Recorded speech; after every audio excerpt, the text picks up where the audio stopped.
সুভাষ নানান ছদ্মবেশে সবার চোখে ধুলো দিয়ে কোন রকমে বার্লিন অব্দি পৌঁছে গেলেন। যে মাটিতে সুভাষ জন্ম নিয়েছিলেন সেই মাটির মুক্তির জন্য তাকে দেশের মাটি থেকে দূরে চলে যেতে হবে।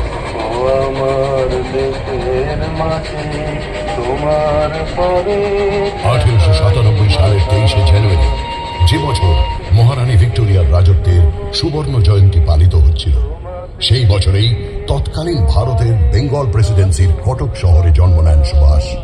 কালক্রমে যিনি হবেন এই ভিক্টোরিয়ার শাসনের বিরুদ্ধে লড়াইয়ে ভারতের অন্যতম কান্ডারি। ছোটবেলা থেকেই জিজ্ঞাসু মনে নানান প্রশ্ন উঠছিল।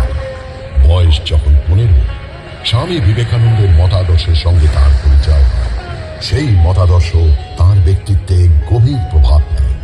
মাতৃভূমি আরাধ্য দেবী, প্রত্যেক ভারতবাসী আমার সহোদর, আর জনশক্তির জাগরণী মুক্তির একমাত্র